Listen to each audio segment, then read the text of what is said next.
بسم الله الرحمن الرحيم. الحمد لله الذي أنزل على عبده الكتاب ولم يجعل له عوجا قيما لينذر بأسا شديدا من لدنه ويبشر المؤمنين الذين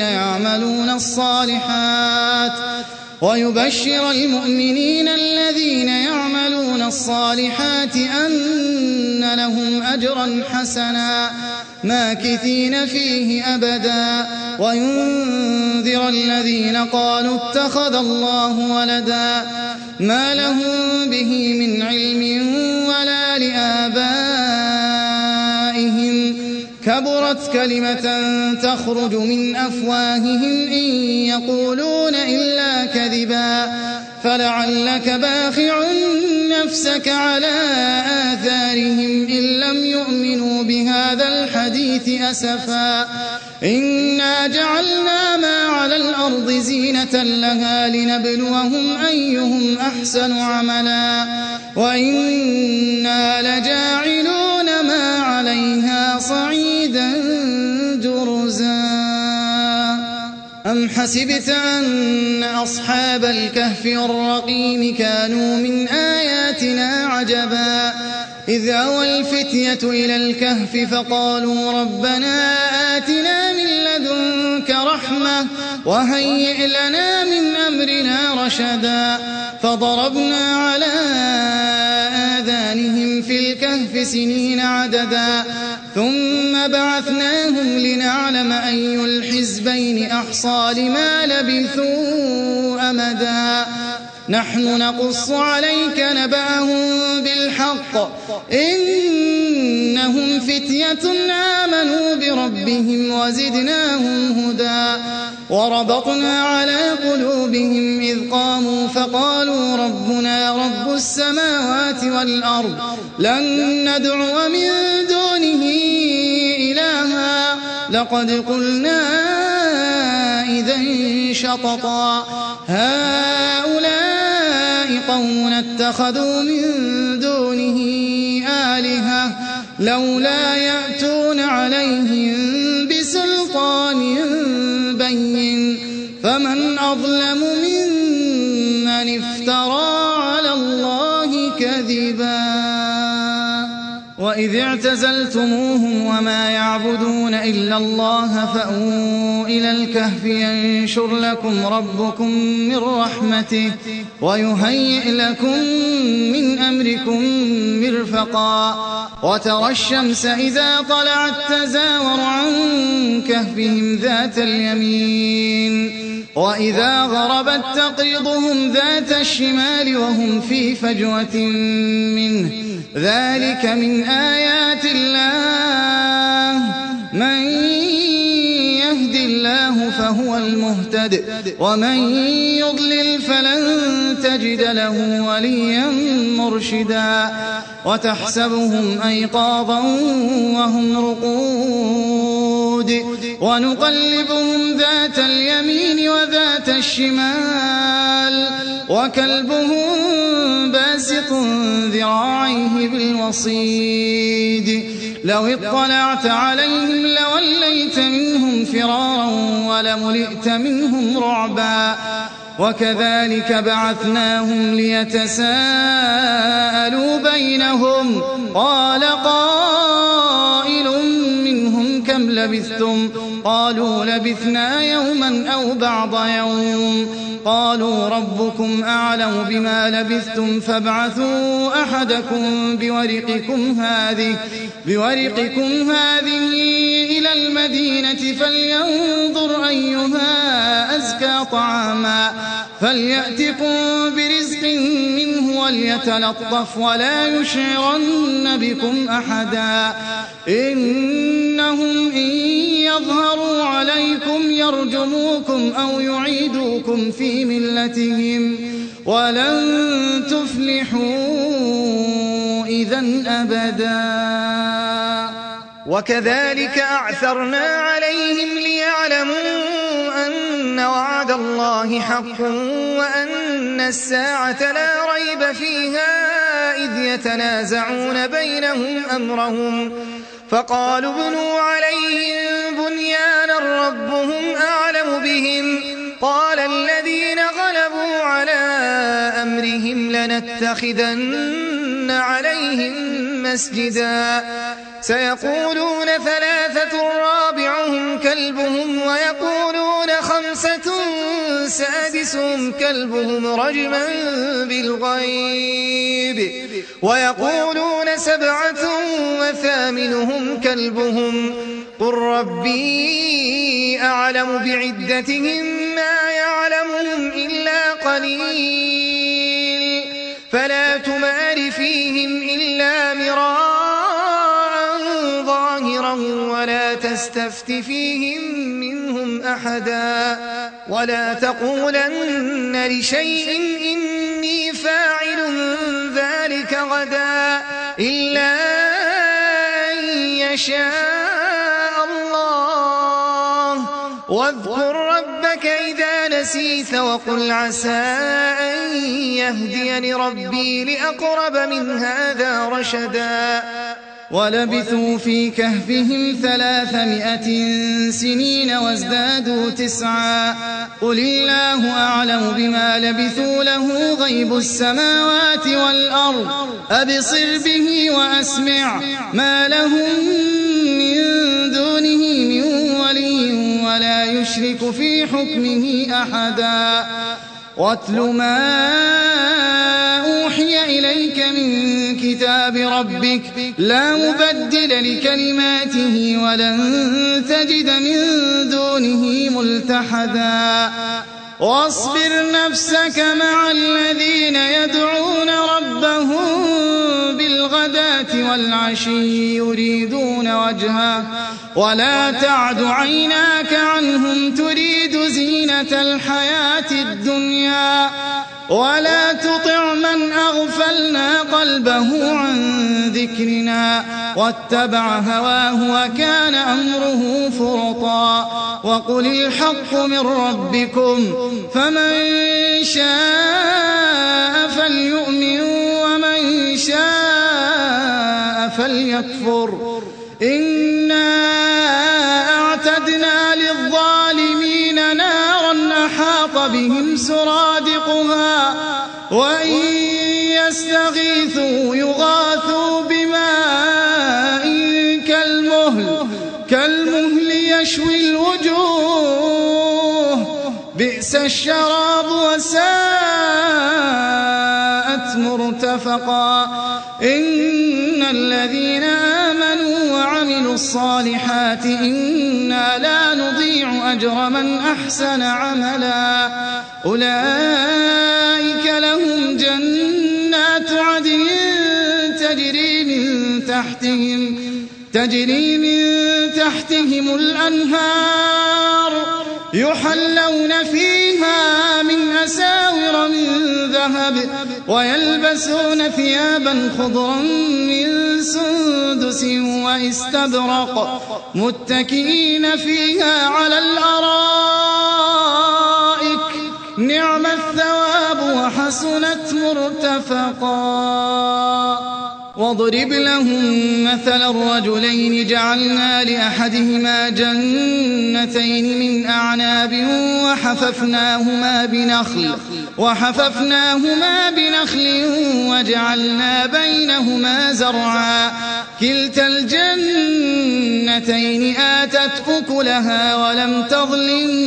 منه شيئا وفجرنا خلالهما نهرا وكان له ثمر فقال لصاحبه وهو يحاوره أنا أكثر منك مالا وأعز نفرا ودخل جنته وهو ظالم لنفسه قال ما أظن أن تبيد هذه أبدا وما أظن الساعة قائمة ولئن رددت إلى ربي لأجدن خيرا منها منقلبا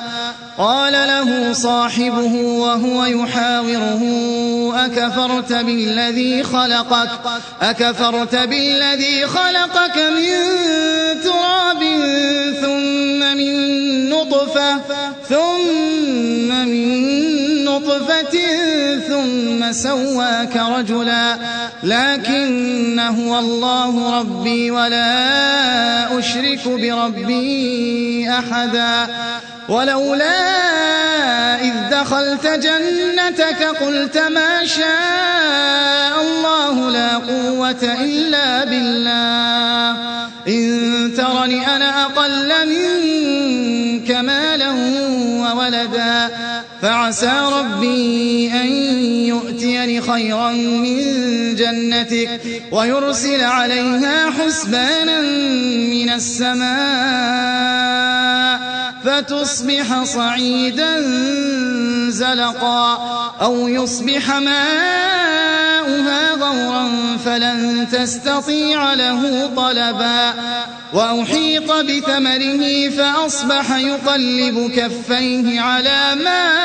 أنفق فيها وهي خاوية على عروشها ويقول يا ليتني لم أشرك بربي أحدا ولم تكن له فئة ينصرونه من دون الله وما كان منتصرا هنالك الولاية لله الحق هو خير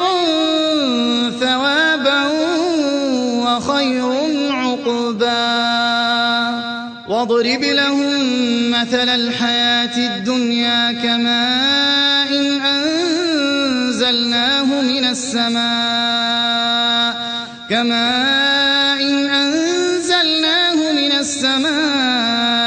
فاختلط به نبات الأرض فأصبح هشيما تذروه الرياح وكان الله على كل شيء مقتدرا المال والبنون زينة الحياة الدنيا والباقيات الصالحات خير عند ربك ثوابا وخير أملا ويوم نسير الجبال وترى الأرض بارزة وحشرناهم فلم نغادر منهم أحدا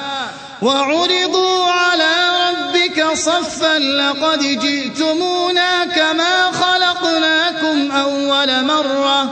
بل زعمتم أن لن نجعل لكم موعدا ووضع الكتاب فترى المجرمين مشفقين مما فيه ويقولون يا ويلتنا ما لهذا الكتاب لا يغادر صغيرة ولا كبيرة إلا أحصاها ووجدوا ما عملوا حاضرا ولا يظلم ربك أحدا وإذ قلنا للملائكة اسجدوا لآدم فسجدوا إلا إبليس كان من الجن ففسق عن أمر ربه أفتتخذونه وذريته أولياء من دوني وهم لكم عدو بئس للظالمين بدلا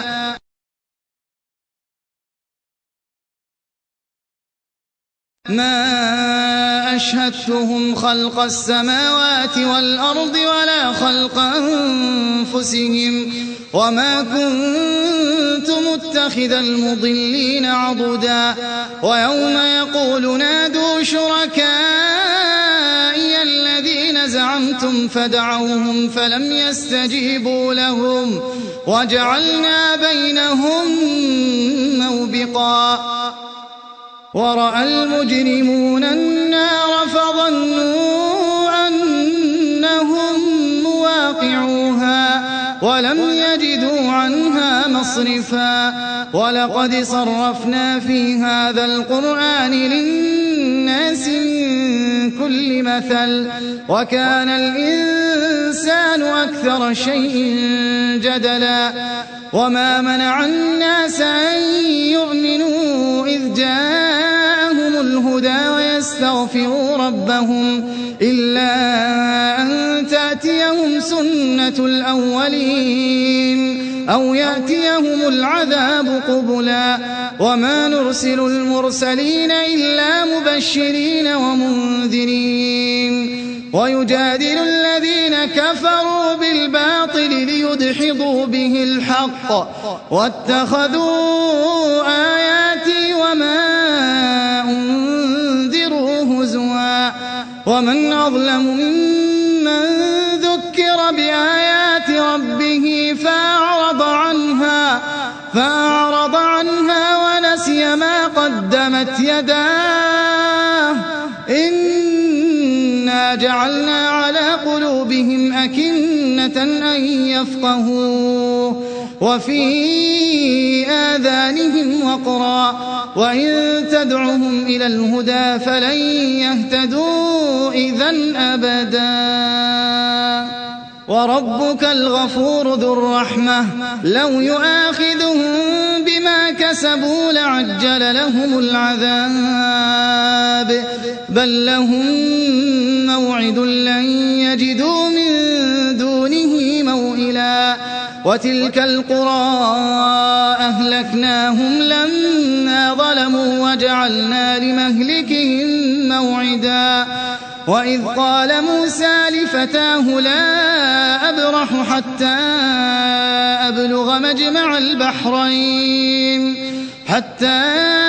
أبلغ مجمع البحرين أو أمضي حقبا فلما بلغا مجمع بينهما نسيا حوتهما فاتخذ سبيله في البحر سربا فلما جاوزا قال لفتاه آتنا غداءنا لقد لقينا من سفرنا هذا نصبا قال أرأيت إذ أوينا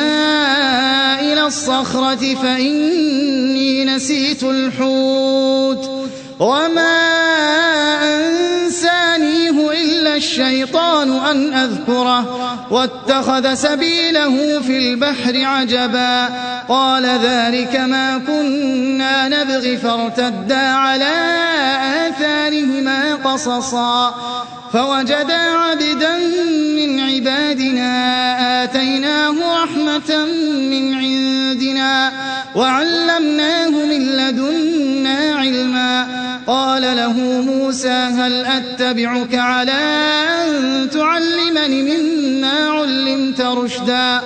قال إنك لن تستطيع معي صبرا وكيف تصبر على ما لم تحط به خبرا قال ستجدني إن شاء الله صابرا ولا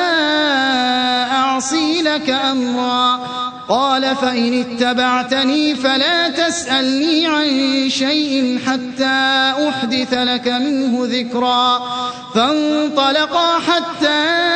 إذا ركبا في السفينة خرقها قال أخرقتها لتغرق أهلها لقد جئت شيئا إمرا قال ألم أقل إنك لن تستطيع معي صبرا قال لا تؤاخذني بما نسيت ولا ترهقني من أمري عسرا فانطلقا حتى إذا لقيا غلاما فقتله قال أقتلت نفسا زكية بغير نفس لقد جئت شيئا نكرا قال ألم أقل لك إنك لن تستطيع معي صبرا قال إن سألتك عن شيء بعدها فلا تصاحبني قد بلغت من لدني عذرا فانطلقا حتى إذا أتيا أهل قرية استطعما أهلها قرية استطعما أهلها فأبوا أن يضيفوهما فوجدا فيها جدارا يريد أن ينقض فأقامه قال لو شئت لاتخذت عليه أجرا قال هذا فراق بيني وبينك سأنبئك بتأويل ما لم تستطع عليه صبرا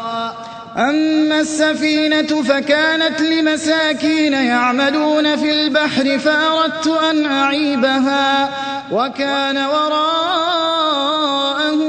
ملك يأخذ كل سفينة غصبا وأما الغلام فكان أبواه مؤمنين فخشينا أن يرهقهما طغيانا وكفرا فأردنا أن يبدلهما ربهما خيرا منه زكاة وأقرب رحما وأما الجدار فكان لغلامين يتيمين في المدينة وكان تحته كنز لهما وكان أبوهما صالحا فأراد ربك أن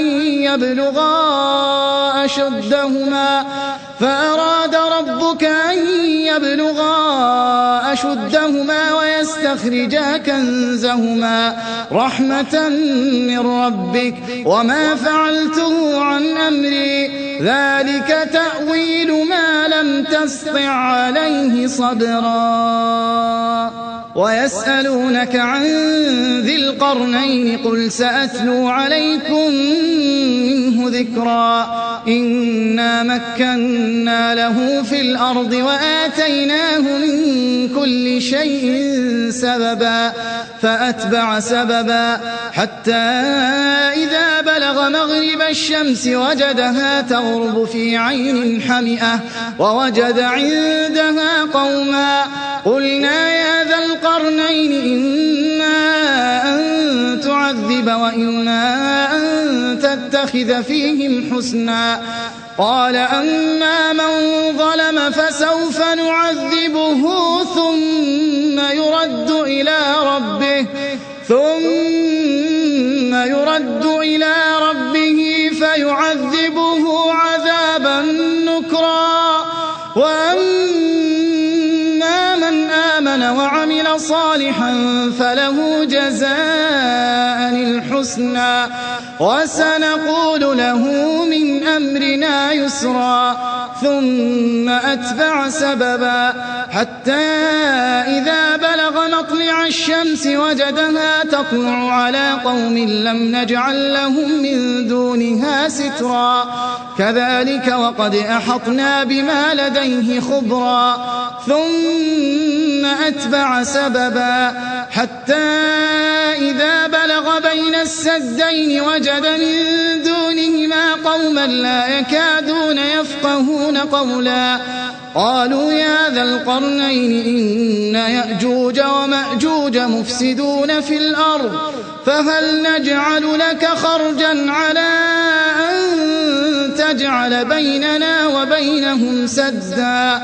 قال ما مكني فيه ربي خير فأعينوني بقوة أجعل بينكم وبينهم ردما آتوني زبر الحديد حتى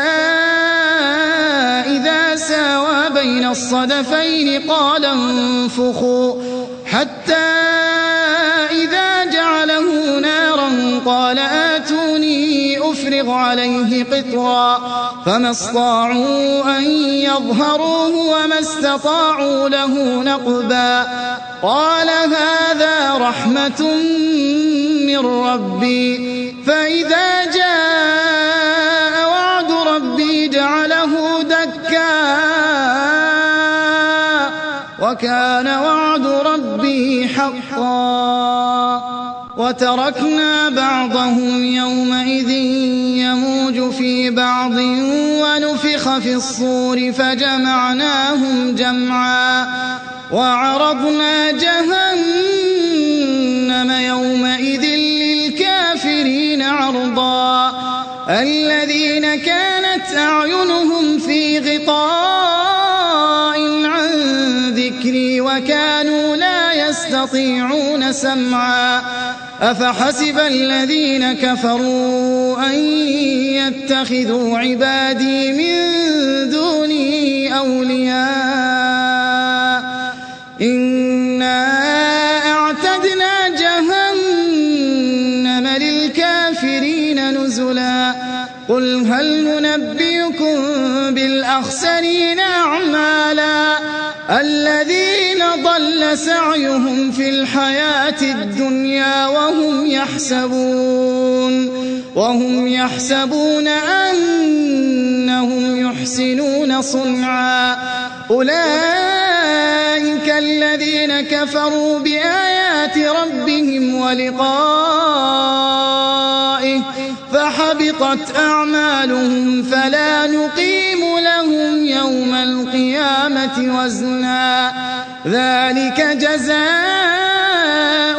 جهنم بما كفروا واتخذوا آياتي ورسلي هزوا إن الذين آمنوا وعملوا الصالحات كانت لهم جنات الفردوس نزلا خالدين فيها لا يبغون عنها حولا قل لو كان البحر مدادا لكلمات ربي لنفد البحر قبل أن تنفد كلمات ربي ولو جئنا بمثله مددا قل إنما أنا بشر مثلكم يوحى إلي أنما إلهكم إله واحد فمن كان يرجو لقاء ربه فليعمل عملا صالحا ولا يشرك بعبادة ربه أحدا.